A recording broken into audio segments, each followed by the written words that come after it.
No previous international, no other cup final, indeed nothing Wembley ever staged, matched the glamour of this event, the final of the World Cup. The cream of the world's players battle for the honour of playing on this arena on this afternoon. Waiting in the tunnel were England on the right and West Germany. When the moment came for the players to march out, 97,000 fans gave them the biggest roar of the competition.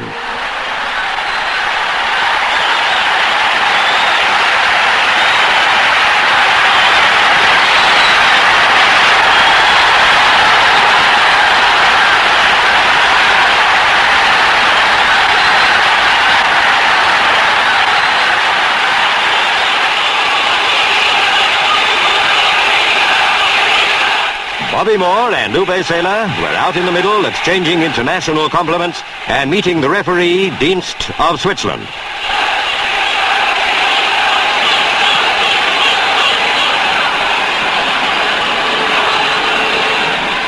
You might call this the moment of truth for Alf Ramsey.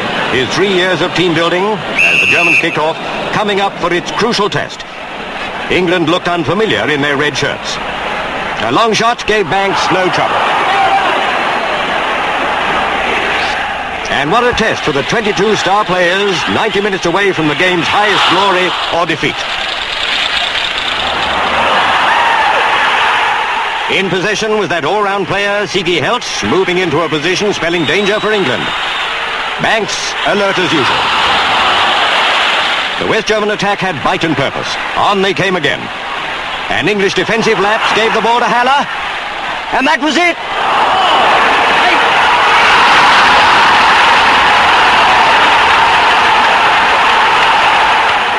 One down after 12 minutes per the English attack. No time for lethargy or half measures. They swept into German territory. Tilkowski cleared, only to put Bobby Charlton in possession. Another fine save, but there was no stopping England. This time a chance came to West Ham's Jeff Hurst. It's the equaliser!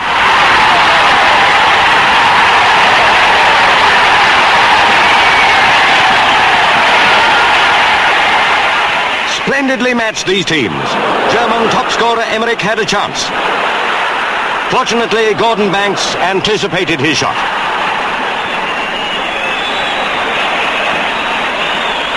England piled on the pressure. Bobby Charlton inspired a movement which, with just a little more luck, could have put England in the lead. A big sigh of relief for West Germany when the ball was clear. Play was faithfully reflected by the score, 1-1 at half-time. A brief let-up in the tension came as welcome relief for both English and German supporters.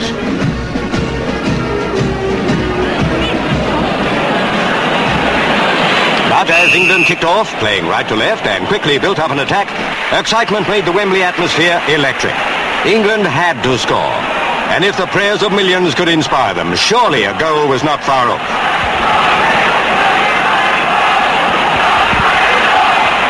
The West German defence was like a stone wall. Again, England launched an offensive. And again, the German blockade could not be penetrated. Play swung to the other end. West Germany threatened the English goal, but Banks, playing brilliantly, was in position to deal with it.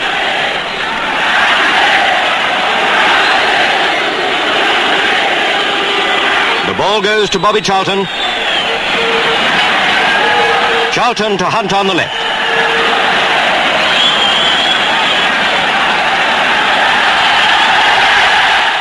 Despite strong German threats, the English defence could not be rattled.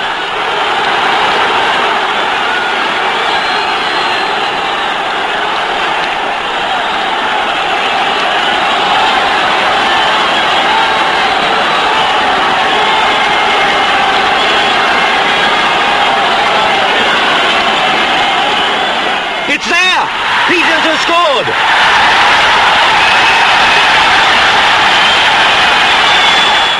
For the Wembley thousands and the millions at home, one thought, victory. England, spurred by their 2-1 lead, played like a team inspired to clinch a win.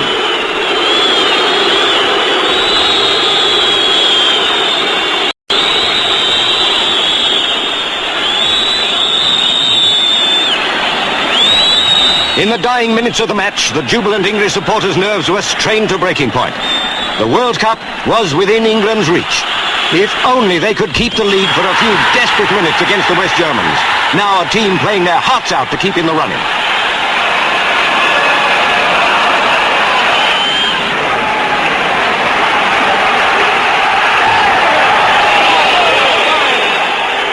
Germany would not let up.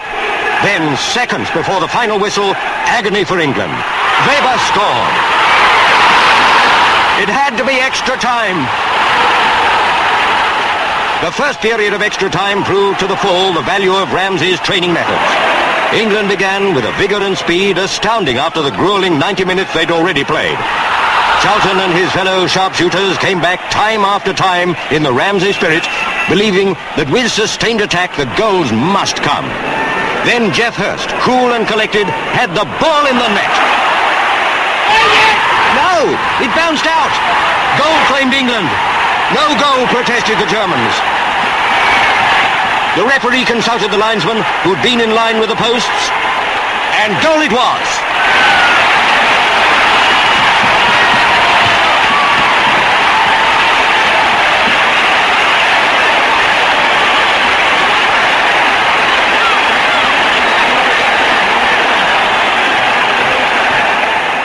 England led again, 3-2 now, and in spite of a German attack early in the final period of extra time, Bobby Moore's men had thrown off all signs of tiredness.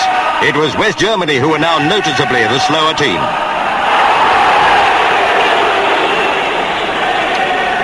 When there was only a minute to go, England still had no thought of being content with that one-goal lead. Racing to beat the whistle, Jeff Hurst saw an opening in the defence and achieved the hat-trick.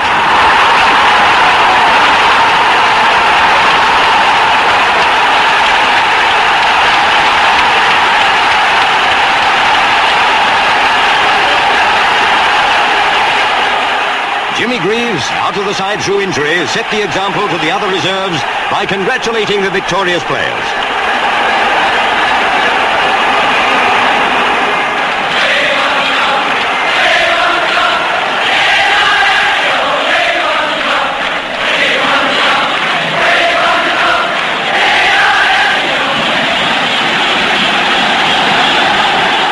Bobby Moore led England up to the Royal Box to receive the Jules Rimet Cup and the winners' medals. To be here as winners of the FA Cup has often been described as the summit of a footballer's ambition. How much greater was the triumph they enjoyed now.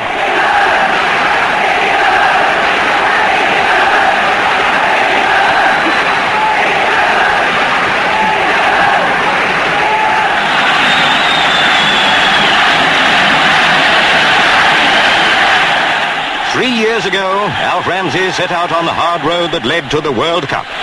Only the optimists thought he could possibly succeed. Certainly not West Germany, whose team now ran a lap of honour. They were very sporting losers. But it was England that the whole world of sport was now cheering.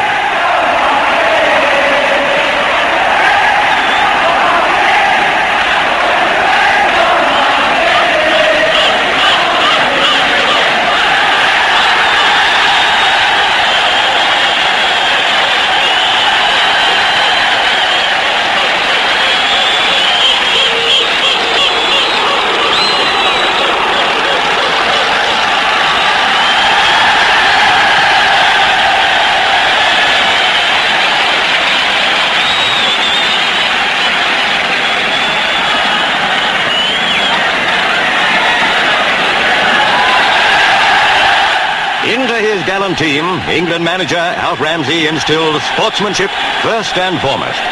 How well they applied his teaching. May we, in 1970, be represented by a team of sportsmen as good as these winners of the World Cup.